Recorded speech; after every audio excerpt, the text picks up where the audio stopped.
สิ่งที่ท่านได้ยินมานั้นไม่เป็นความจริง What you heard is not true, because General Prayut always says the Thai army belongs to the people, to all the people, not just one group. So after what happened during the past 6 months, the army tried for reconciliation. We tried to get the two sides to have a dialogue, and we had no intention of taking sides against any party. When, though, was the coup planned? Because you can't do these things at the last minute. Surely there must have been quite a lot of planning beforehand. เท่าที่ผมทราบไม่มีการวางแผนล่วงหน้าเพราะว่าการวางแผน So far as I know, there was no advance planning. Because if it were planned, that would be illegitimate. If you're wondering why this happened so smoothly, that was because forces were already deployed in the city. So when we declared martial law, there were already joint military and police forces in place in the area. Why have you felt it necessary to detain so many people, even people making very small protests are being taken away? 450 have been summoned. 170 plus have been arrested. It's much harsher than the last time the military intervened. เพราะฉะนั้นที่บอกมาเรียกแล้วมากักขังหรืออะไรก็คงไม่ใช่ The places these people have been kept are not really like places of detention. They're like guest houses. There are no barbed wire fences, and we have showed these places to human rights groups. We even broadcast pictures of them on national TV stations. We showed interviews with some of the summoned people. Everyone was satisfied with this. So what you hear is not true. Because as General Prayut always says, the military belongs to all Thai people, not just one group. But this isn't just about inviting people in. I mean, people have been charged with very heavy crimes. People who've just spoken their views are facing charges of inciting unrest, computer crimes, many, many years in prison. And that's creating a climate of fear. ผมเข้าใจว่าท่านคงได้รับข้อมูลที่ไม่ถูกต้องไม่ตรงนักเพราะว่าบุคคลที่ถูก You've received incorrect information. None of the summoned people have been charged with serious offences.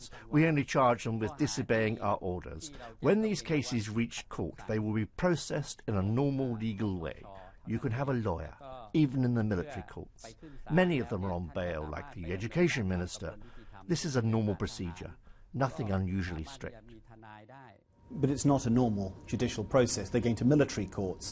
The police have warned people that if they try to talk about protests on Facebook, they would be charged under Article 116. That's inciting unrest, 7 years in prison. These are heavy charges that hang over people. สิ่งที่ท่านพูดนั้นอันนั้นก็คือกฎหมายปกติ But these are civilian laws that existed before, not something from martial law. The punishment is to help make them more careful before they say something. I think you know about General Prayut's roadmap.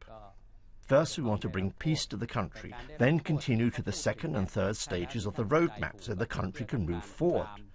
The penalties you mentioned are the highest punishments. When it gets to court, civilian or military, the punishment will not be that severe.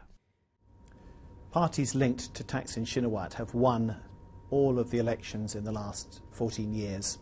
Have now been pushed out by a coup twice. When you finished your reforms of the political system, would you accept Thaksin Shinawatra and his family still having a political role in Thailand? คือถ้าตามโรดแมพของพลเอกประยุทธ์ที่ท่านวางเอาไว้เนี่ย Regarding General Prayut's roadmap, at the second stage, we will set up a council to discuss all kinds of reforms. Political reform is one of those issues, and it will not be as you think, that we will pick people from just one group. We will select people from all walks of life, from every political party for our sessions, so we get the best possible outcome. When we reach the final stage, with a new election, the reforms will have been completed. Everyone who is Thai and is qualified can take part in that election, even the family of Thaksin Shinawatra. You will see the way we run things. We are not hunting Thaksin as we did before. He's free to do anything. We would like to see him come back and fight the legal charges against him. If he is confident he can win, then he will be able to return to politics.